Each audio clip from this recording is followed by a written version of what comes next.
Alhamdulillah, wa salat, wa salam ala wa rasulullah. Welcome to our class on, which class is this? Diluting, yes, Aqidah, Diluting Wal Bara. The most important class, because this is a class that teaches you or reminds you as to what your belief system is supposed to be, how it's supposed to be. Yeah, alhamdulillah. Yeah, a lot of the Muslims are stressed out a lot around the world, as sister, my DNA cousin is telling me here, Sister Rashida, you're experiencing a lot of stress. Remember, I want all of you to remember that the Prophet sallallahu alaihi wasallam told us how to handle ourselves during this time. Okay, he said the way to get through it is by strengthening your iman, your faith. You know, this is why I'm doing these classes, you know, for not just for you guys, but for me too. You know, I suffer with anxiety too, like Rashida, DNA cousins. That's that Viking blood. Vikings died by the sword. Stress. Anxiety. So again, the way to get through it, guys, first of all, for the kids, because I got a lot of the young brothers here. And when I say young, I got brothers here who are in their 20s. They're young to me because I'm an old woman. I'm a grandmother. Okay. So when I say I got young brothers here, that's young to me. 20 and any brothers in their 20s and 30s, you guys are kids. You guys are children to me, you know, and so I know a lot of you are having a hard time dealing with what's happening in the world, you know, and I want to remind you, one of the things that I suggest is, first of all, cut off the television. Stop looking at the news. Stop reading the newspapers. Stay off of the YouTube channels with all that, because that stuff just plays on your emotions. It makes you become even more anxious. It makes you become more upset. You know, it triggers our emotions. And I want to remind all you young brothers that we all have a jinn assigned to our heart, and he hovers around in our heart. And he knows what you're going through, what you're feeling, and he will play on it. He'll want to push you to stress out, to become anxious, to become depressed, to become angry. So we have to learn how to control him. You know, the things that make you stressed, stay away from. Cut off the television. I don't watch the news. I can't.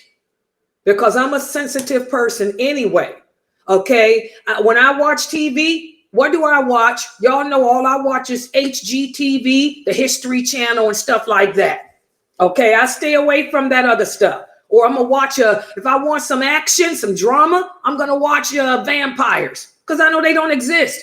I'm going to watch a werewolf movie, because it doesn't exist. Nothing to fear. So turn off the television, brothers. And then what I want you brothers to remember is the Prophet Muhammad sallallahu alaihi wasallam taught us in good times and in bad times, our power is our dua, our supplication. That's something that we have that the unbelievers don't have. So take it to Allah. You know, talk to Allah, make dua to Allah, and pack the masjids. Fill up the masajids. You brothers need to go to the masjids and pray your prayers in congregation with each other. Show that unity. Show that you're there for each other to support one another during these harsh times. So that's the best advice I can give you young brothers. And the young brothers are from the ages of 20 to 30 here. You know, you guys are kids. I'm much older than you. I wouldn't even consider marrying none of you. Seriously, I'm an old woman. I keep telling y'all, I look like I'm 20. Layla ain't 20. Oh no, heck no. When I was 20, I was a bad girl.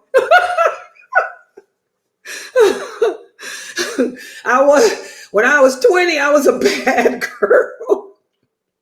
I was into fighting and stuff, man. I've mellowed out. I'm not 20. I wouldn't even want to go back to being 20. So you brothers are like sons to me. And that's the best advice I can give you. And then for the older sisters too, the same thing. You know, don't watch the news. It's depressing.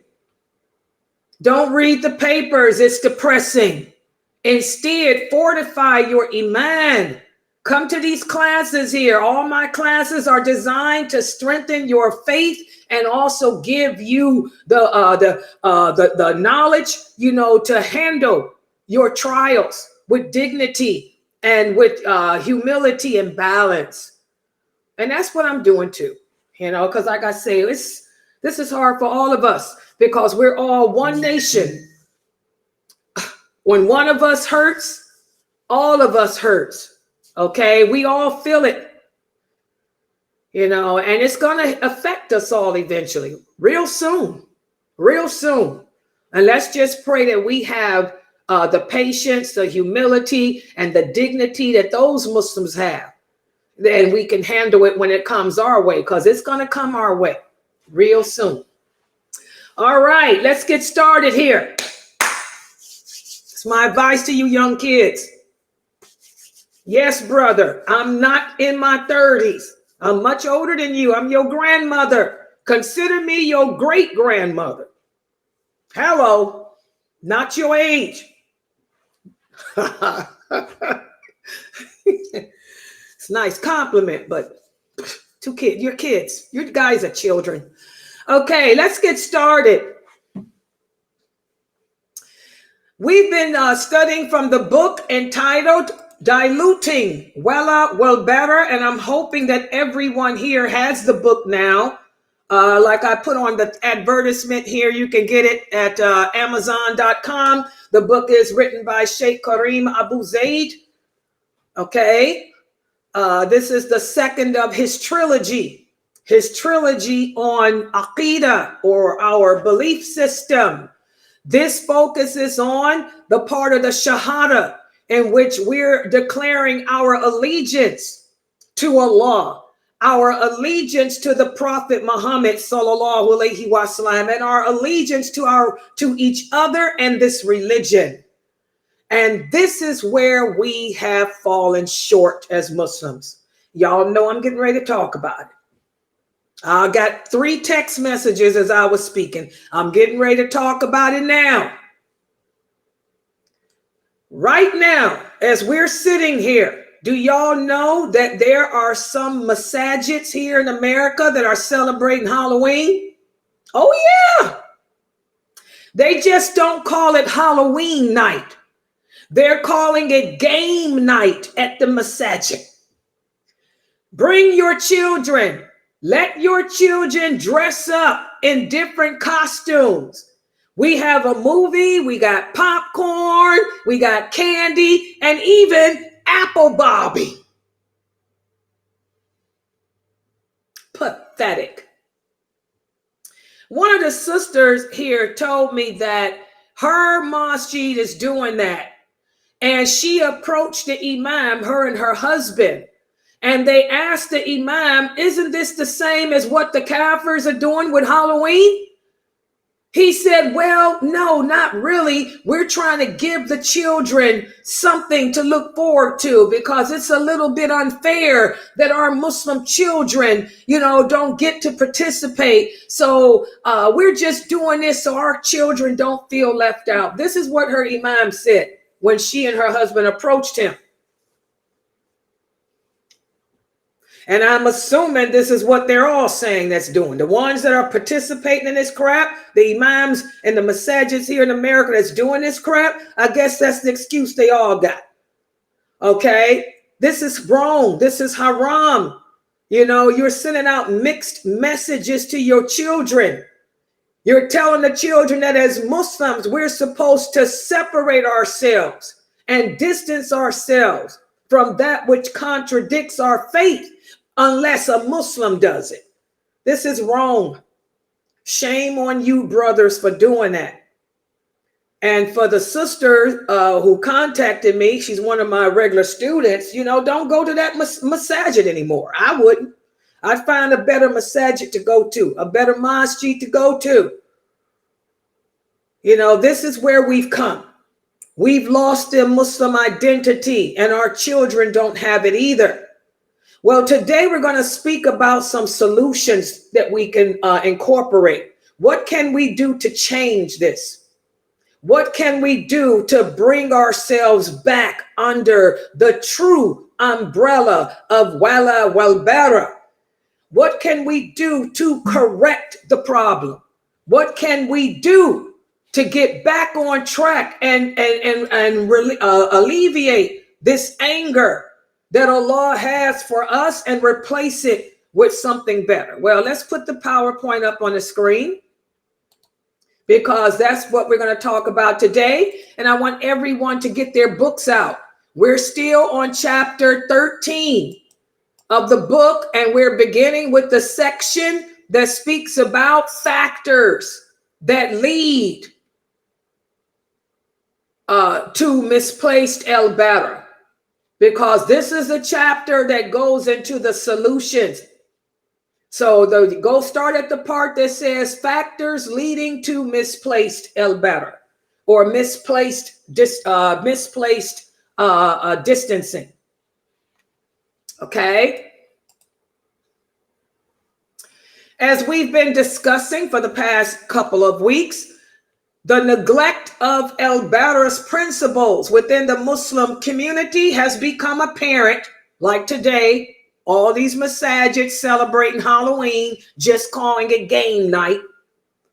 Because of this, this has stood between the unity and love that we should have had amongst each other. It stood in between the love that we should have had for our religion.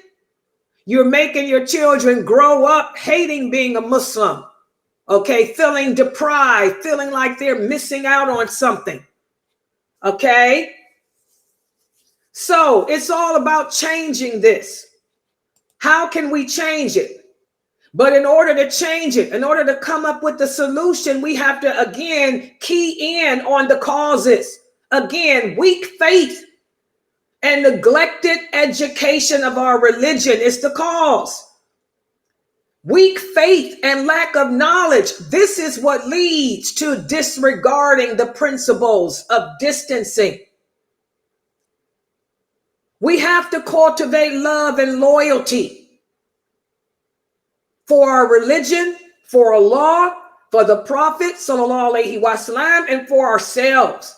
And it's all about, like I'm doing now, bringing the people back to Tawheed. I tell y'all all the time, everything begins with and ends with Tawheed. You're focusing on learning how to read the Quran in Arabic. Okay. You can read the Quran in Arabic all you want to, with the most beautiful singing voice. If your belief system is not correct, it's null and void. Null and void.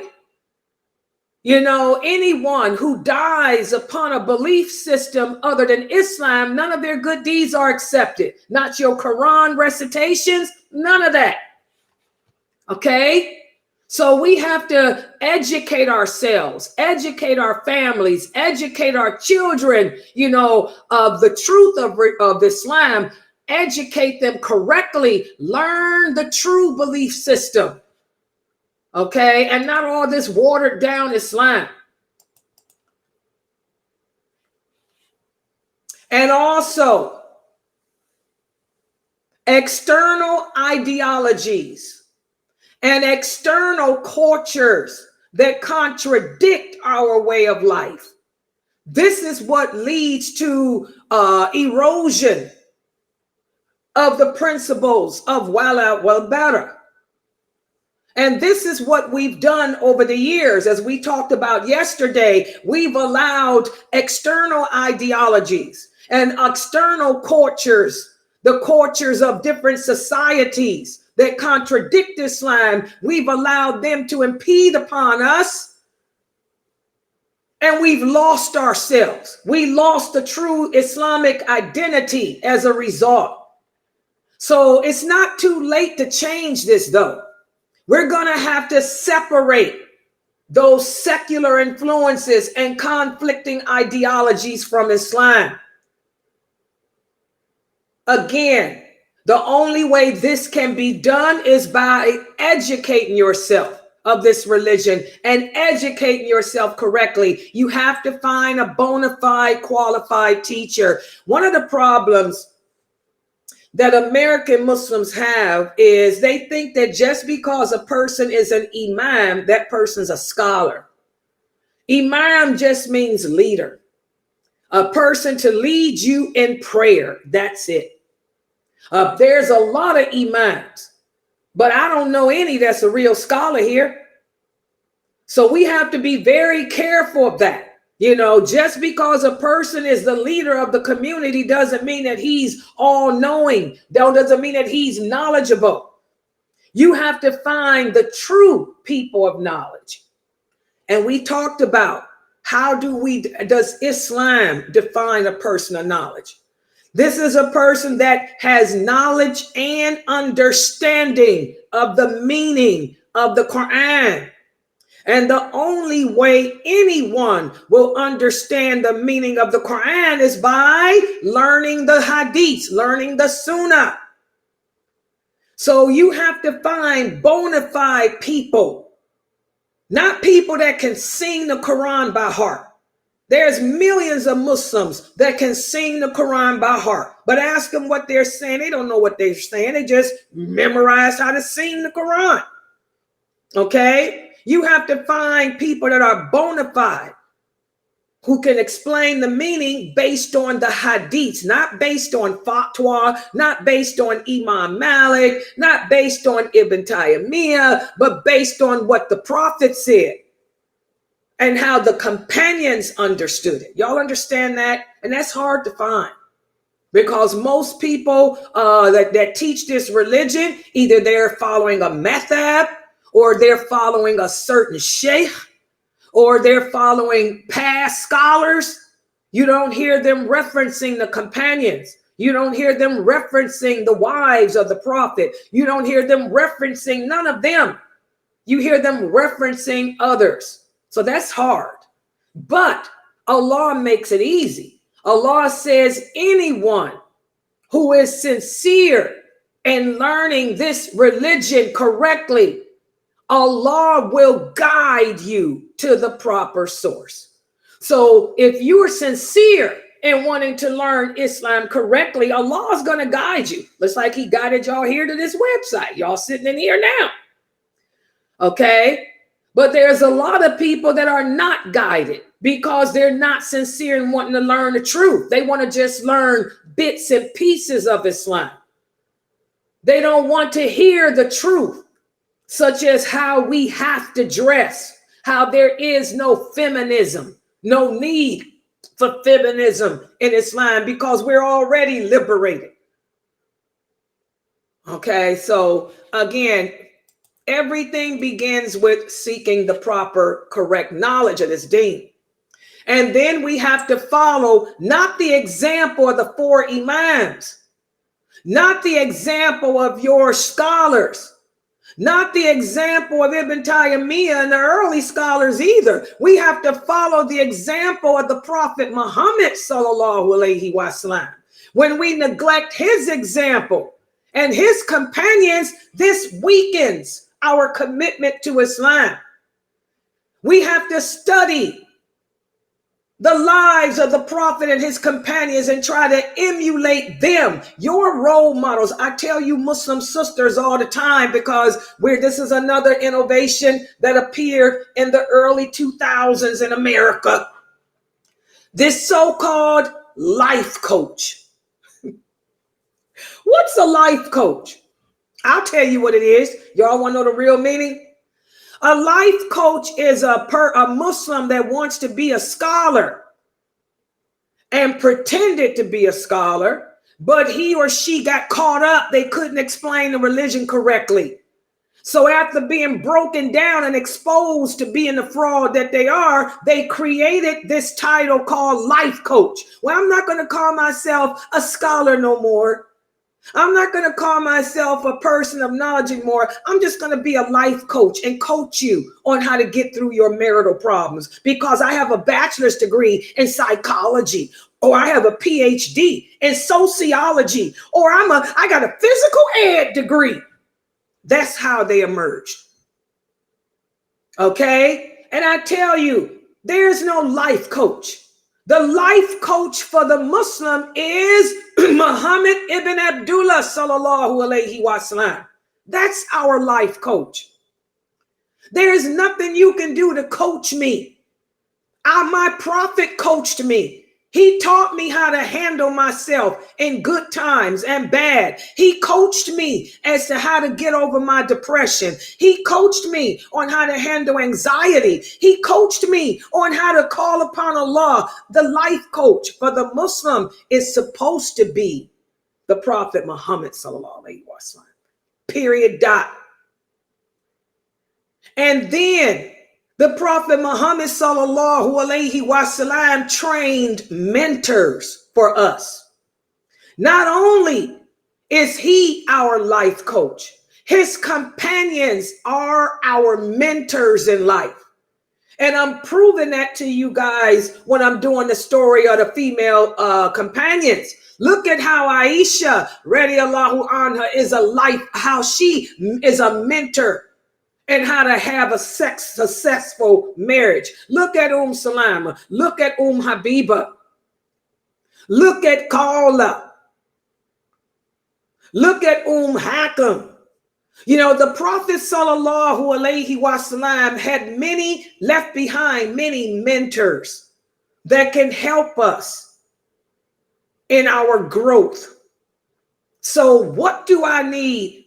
Some come a dime a dozen Jane Doe or John Doe of today to call himself or herself my life coach.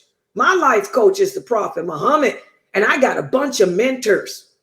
I got a whole lot of mentors, and hey, they're better than you. Nothing you can tell me, but I can tell you some things. Perhaps I should mentor you. Okay? So this is how we lost it, guys. You know, we have to adapt and follow the example of the Prophet Muhammad sallallahu alaihi wasallam and his companions. Our failure to do this is why we are where we are today. But it's not too late to change it. It's not too late to learn his sunnah, learn his example. I'm teaching that here at this website. Learn what his companions left for us as role models. Okay? And also, we have to work on unifying ourselves again. Disunity within the Muslim community is a big problem here all over the world. We have to embrace the diversity that we have as a nation. Get rid of that tribalism, that racism, that nationalism. We have to learn to come back to working together. And we have to not allow Shaitan and his awliya, his allies, to put divisions or create divisions amongst us like we see today. Because you think that my minhaj is not the same as yours. First of all, how dare you insult me by trying to figure out my minhaj? Are you crazy? Okay, that's an insult. To ask somebody about their minhaj. We use these Arabic words and don't know the meaning of them. That's an insult. To come ask another Muslim what his minhaj is. Are you out your mind? I'll show you my minhaj. Umar, pass me the sword. That's what the companions would have done. If you guys were in the days of the companions and you went to one of them companions and asked them what their minhaj is, they look at you and take their sword and that's my minhaj. Okay? Seriously, we insult each other. That's just like you invite a Muslim to your home for dinner. They say, is your meat halal? What an insult. How dare you ask another Muslim if their meat is halal? Division. This is why we are where we are today. Well, it's not too late to change that. It's not too late to unite together, do away with this ignorance and embrace our unity and diversity and work together to be one nation as we used to be, as we were meant to be. Okay? And we have to learn to distance ourselves from the extremists. Remember, guys, Islam is about balance. We're not on the extreme right, nor are we on the extreme left. We're balanced, balanced, balanced. You come upon these extremist people with these extremist ideologies, distance yourself from them. These people crazy. Like I had to do yesterday. I'm sitting here teaching y'all about the wives of the Prophet, sallallahu alaihi wasallam, a beautiful lecture on Habiba, one of the wives of the Prophet, the mothers of the believers, and some ignorant extremist comes in and says, "Astaghfirullah, you a woman. I'm a woman. What's the astaghfirullah about me being a woman? And who can you give? You mean to tell me that you can give a fatwa? You a woman, you can give a fatwa?" Oh my God, we nobody got time for that. We got a war going on, man. The war against Islam is beginning and we're still caught up in that garbage. We have to distance ourselves from these extreme idiots, okay? And find the balance. But we're not going to find that balance until we truly educate ourselves about our religion. And that's the problem. Everything is a result of ignorance. So, ignorance. Let me talk about this for a second because one of the youths here were asking me, there's a verse in the Quran where Allah says, turn away from the ignorant people. That's something that even myself, we all have to work on doing that. There's a lot of uneducated, ignorant Muslims out there. Rather than allow them to cause you to go off on them. I went off on that man last night. Usually I do pretty good, but I'm going to admit to you guys, last night, when that brother came into my stream talking garbage, I lost it. I mean, I'm human. I clocked on him. I was ready. If I had seen him in real life, I probably would have. Okay, I clocked. It happens. I'm human. Am I sorry for it? No, not for what I said, but am I sorry for the way I clocked? Yes, because I like to keep better control of myself because I'm an old woman. I'm pretty old. Yeah, I got 2 feet in the grave. So I try to control my anger so that I don't end up stressing out more. Y'all know I got anxiety. I can't deal with drama. I don't need it. So do I regret what I said? No. But do I regret the reaction I have? Yes, because he had me upset and I had made a promise to myself that I was not going to allow anyone on social media to cause me to lose my cool anymore. And I kept that for 2 years. I lost it yesterday. Okay. There's a verse. Allah says, turn away from the ignorant people. This is something that all of us are going to have to learn to do as Muslims. Because there's a lot of ignoramus Muslims out there because they don't know their religion. They've never studied it from the proper people. Okay. They haven't lived Islam. Most of them are doing marijuana like that brother that came in my stream. Oh, I did a search on him. Yeah. He's into the drug scene, into the alcohol scene, back and forth, in and out rehab. Oh yeah. I see. Don't mess with me. I do a background check on you. He been in and out of rehab all his life, from the hood, gangs too. Oh, he's got a bad background. You know, I should have turned away from him. He's ignorant. He doesn't know his deen. He doesn't know what a fatwa is. He doesn't know what fatwa means. Fatwa means answer. Okay? He doesn't know anything about the religion. He doesn't know that marijuana is haram.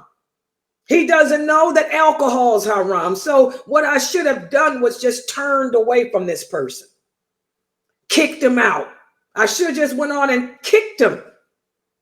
This is something that we're all going to have to do. Learn to just ignore ignorant people. Turn away from ignorant people. Don't let them take us to that dark place that we don't want to go to. Because once we go to that dark place within ourselves, it's hard to come back out of it. And you ended up losing your battle. I lost the battle yesterday. Even though the things I said to him was correct, I lost my own personal jihad, my own personal struggle, because I broke the promise that I made 2 years ago that I will never, ever, ever allow another idiot on social media to take me to that dark place that I don't want to go to, because I'm too old for it. Can't handle it. My anxiety goes, ooh. Okay, so I lost the battle. Okay, so we got to all get into the habit of practicing that. Turn away from the ignorant people.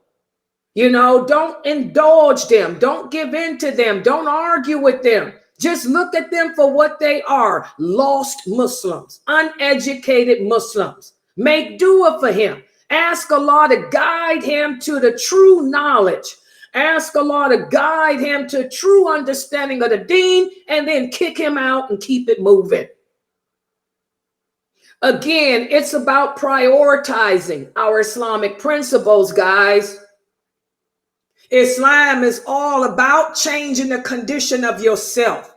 Islam is all about knowing what your strengths are, knowing what your weaknesses are, and changing the condition of yourself. Because when we change the condition of ourselves, that's when Allah will step in and help to change and make everything better. So we got to put our religion in order, prioritize things. That's something that we failed to do over the years. And that's why we are where we are today as a nation. Okay? So, what are the solutions? And I want you guys to pay attention, because it's going to be a quiz. What are the solutions? Well, to address how we violated the principles of Wal Bara and to strengthen our commitment to them, we must explore the practical solutions that will inspire us to change and that will inspire unity within the Muslim community. Because by emphasizing the role of knowledge, remember, knowledge first, and by emphasizing the role of spirituality and social harmony, that's how we pave the way for a more compassionate and inclusive society. So let's look at some of the solutions, the ways we can change this as a community. Number one, again, it all begins with knowledge and education. We have to start emphasizing the correct knowledge and understanding and education. Tawheed. I mean, it's good that you masjids have Quran reading classes. I mean, that's nice. It's good that you're teaching the kids and the people how to say Alif Ba Ta and put it together to read Alhamdulillah. That's good. But what about Tawheed? What about the meaning of that? We need to get more programs in the mosques, more programs within the community on the true meaning of La ilaha illallah Muhammadur Rasulullah, like this book I'm teaching. This should be taught. This should be taught in all the Muslim schools. This book that Kareem Abu Zayd wrote. But don't start with this one. You're not going to be able to handle this book. You start with the first one. Get to know your Lord. This whole series of Sheikh Kareem Abu Zayd should be a part of the curriculum of every Muslim school. That's my opinion.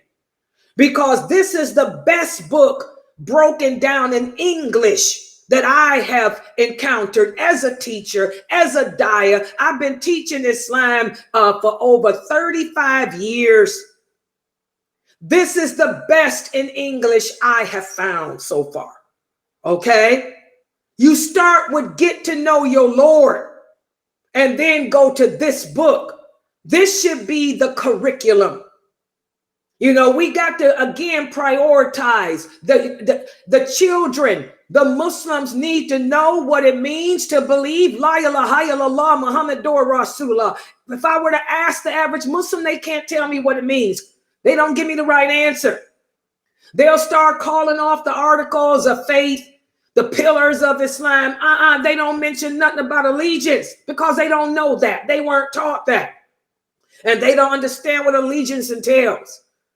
So we have to have the correct Islamic knowledge. I ain't talking about alif, ba, ta, and how to recite with beautiful singing voices. I'm talking about basic tawheed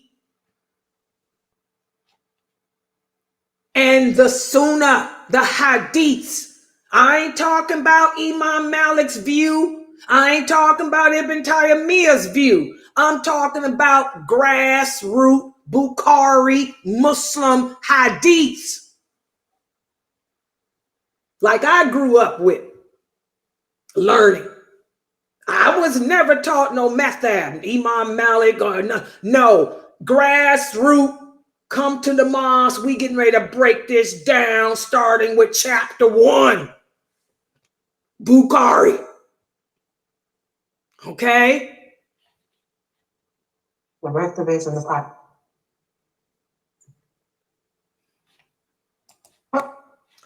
Okay, do I have moderators here? Moderators, please keep an eye on this stuff, please. Let me get Ifti up in here too. Okay. All right. Okay, so again, you know, we have to emphasize the role of knowledge and education correctly, not just reading the Quran.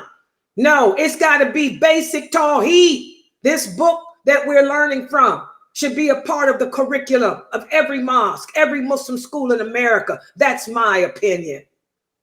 And again, we have to go back to prioritizing a strong spiritual connecting. Too many Muslims don't have that relationship with Allah. You're too busy asking people to pray for you.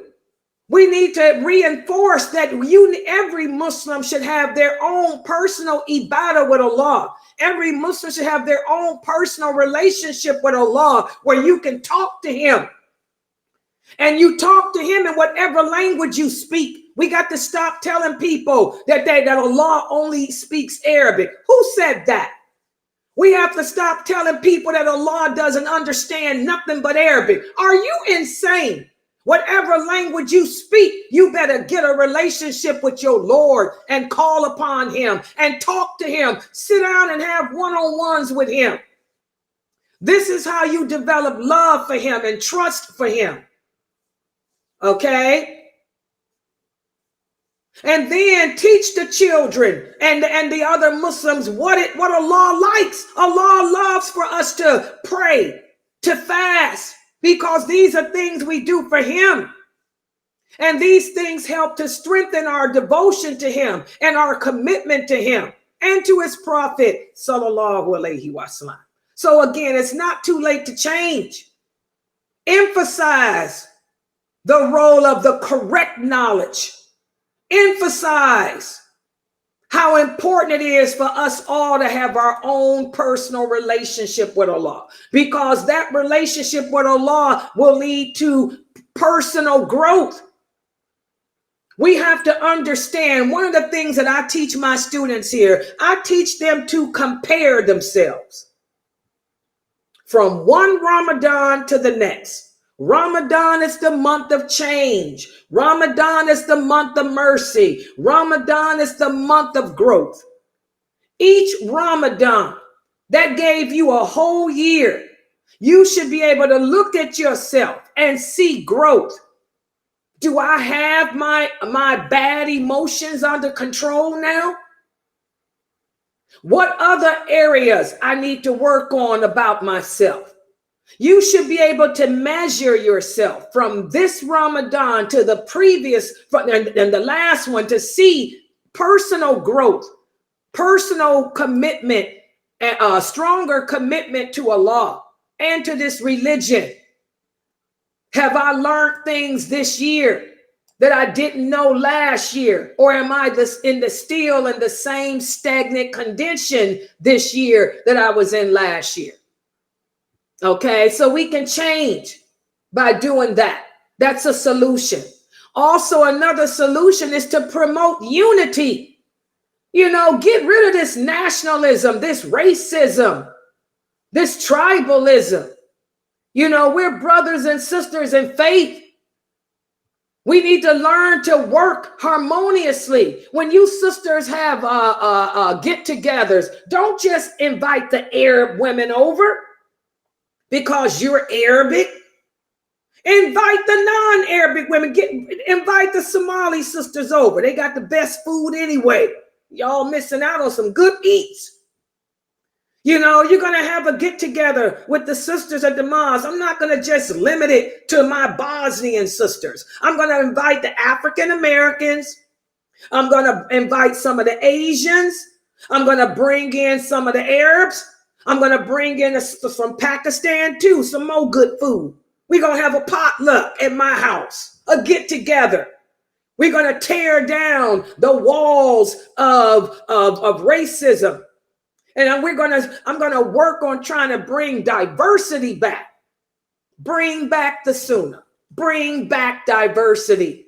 Get rid of all this nationalism, racism, tribalism. You can make the change. Okay? So again, it's not too late. And also, another solution is to address the factors, you know, that stand in the way. This is for you imams, you leaders, you know, address those societal factors that stand in the way of our distancing ourselves from that which opposes this religion. Promote social justice. Do away with discrimination. Bring about mutual respect and understanding amongst the people in your community. You know, stop telling Muslims stuff about Islam that's not true. Okay?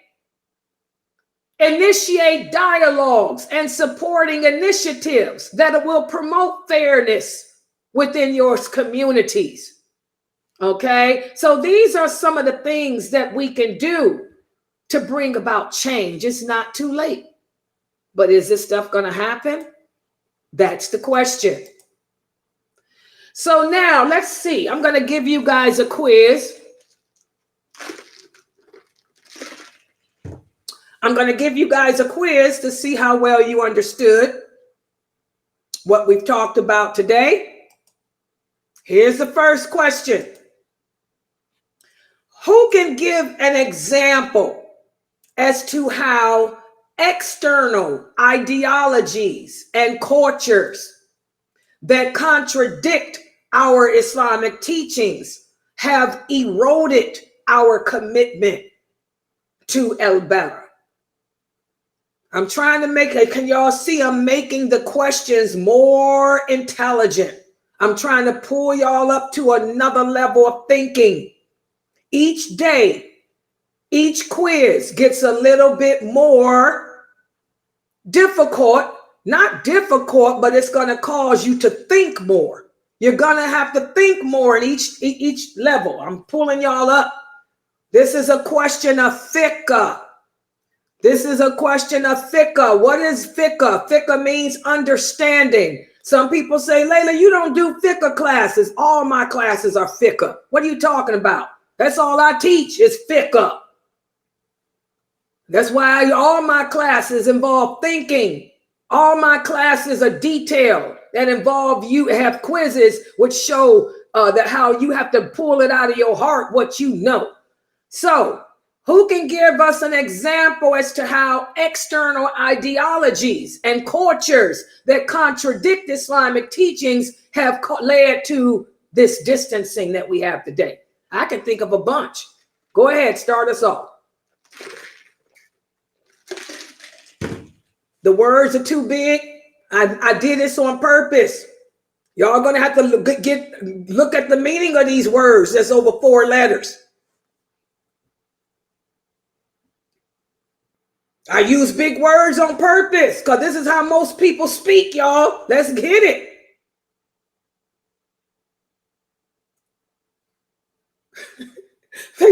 They're quiet. Let me call on some people. Hold on. Let's see who's here.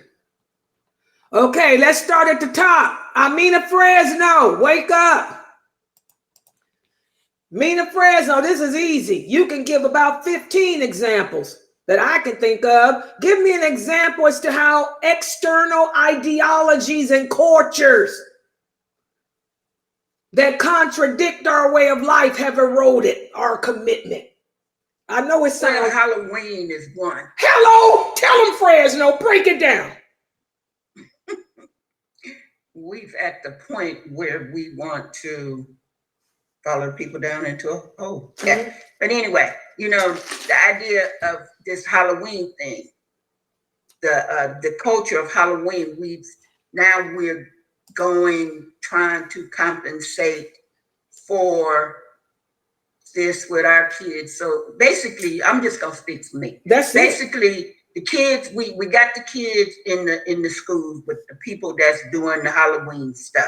We don't celebrate Halloween, so we're compensating our kids so they won't feel bad by having a party with apple dumping or whatever, just so they can have something because these people got something. Can I ask you a question? Because I know you're on the board of your mosques. Are any of the mosques, have you heard of this happening? I know your mosques don't do it, but have you heard of other masajids that's doing that crap where you live too? I'm not sure, but I think I have, but I don't want to say that. Right. But I think I have, but I'm not for sure. Yeah. This is a big problem, guys. We got to be careful of that. Anybody else with another example? Good job. Thanks for saving these people. Go ahead, Anissa. Yeah, I would say that coming into Islam from a different culture with different ideologies, how long does it take one to actually commit to Allah subhanahu wa ta'ala and stay with that commitment so that we know where our allegiance is?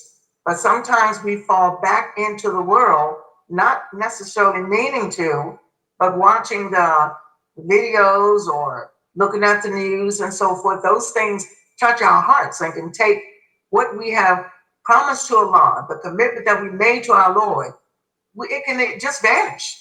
And we fall right back into the same old ideologies and culture ways that we had before.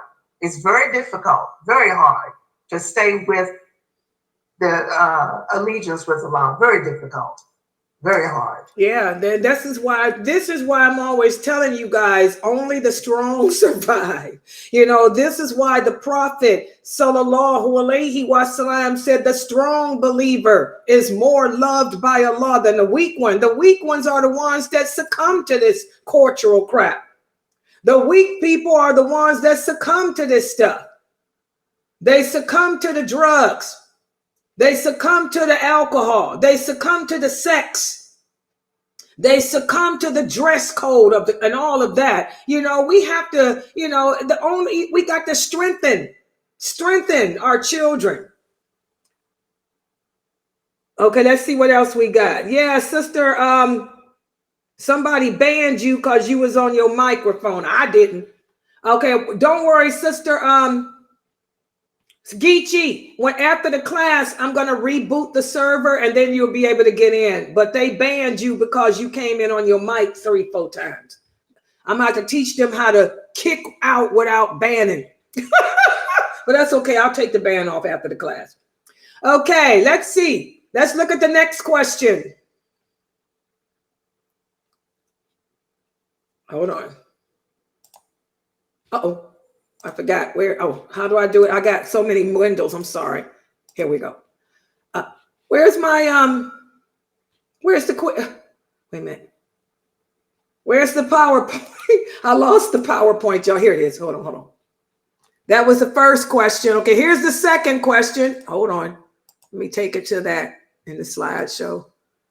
Current slide. Okay, here we go. Next question. Who can give us an example as to how disunity within the Muslim community has undermined Wal Bara amongst us? Give an example as to how disunity within our Muslim community has caused this Wal Bara or distancing amongst us. That's easy.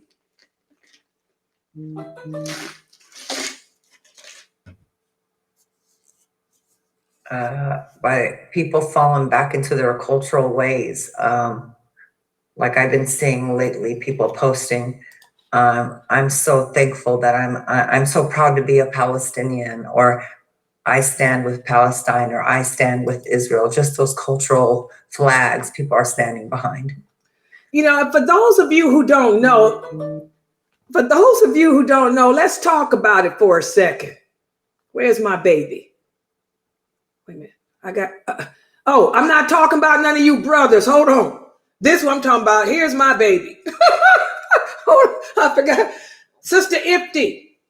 She's Palestinian. She's one of my right arms here on the website. Her sister, oh my God, I miss her. Izdahar. May Allah forgive her of all her sins and make her grave gracious, spacious. Her and her sister have been with me since I started this website. And Ifti is like me, Arabic, but born here in America. Okay. And subhanallah. Wait a minute. People calling. She was born here in America, but although her family's over there in Palestine, and she had to, and me and her sister used to talk about how we grew up. Every time I would go around Arabic people, they would think I was faking. Oh, you can't stop pretending that you can't speak Arabic. I don't speak Arabic, but I can tell you the hadiths about it, you know. So we attached, we bonded. Now, Sister Ifti just got back, guys, from Palestine right before the war. In fact, I would say 2 weeks before the war started, she had just got back to America. Okay, and in fact, her nieces and her sister and them just got back recently. So, you know, one of the things that she can relate with is how nationalistic we are. You know, Palestinian pride. No, it should be proud to be Muslim. Okay? Even with myself, Egyptian pride. Do you know how many Egyptians still don't know that Cleopatra was not Egyptian? Cleopatra was a Roman woman. Egyptian pride. When I grew up, oh, I'm like Cleopatra. Oh no, Cleopatra was a pagan. Cleopatra was a prostitute. Cleopatra wasn't even Egyptian. Are you out your mind? We're too nationalistic. We get caught up in the wrong stuff.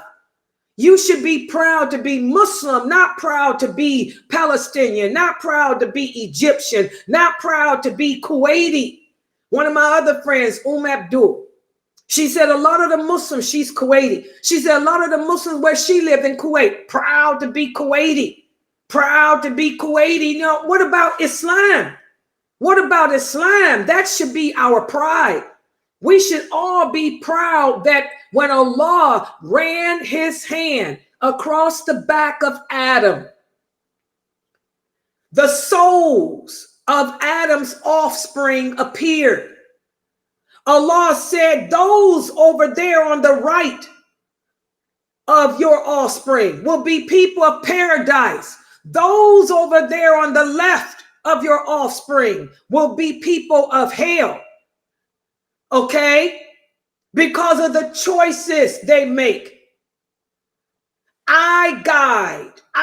Allah, can only guide. I will only guide those who are sincere in wanting to be guided. All of us should be proud that we were of those souls on the right that were guided to Islam. That's where our pride should be as Muslims. That's why I am so against nationalism. I'm against nationalism for so many reasons. My childhood, because I never fit in nowhere. Okay? Then when I see the Muslims today, all nationalistic, proud to be, man, say it loud. When I was a kid, while the other kids were saying, say it loud, I'm black and I'm proud. That worked for them. But me, I wasn't say it loud, I'm black and proud. My mother would say it loud, Layla. I'd say I'm Muslim and proud. She put that in my head. That's one good thing my mother did. Say it loud, Layla. And I'd say Muslim and proud. Say it loud again, Layla. Muslim and proud. That's what we have to be, guys. Muslim and proud. This is a blessing from Allah. Subhanallah.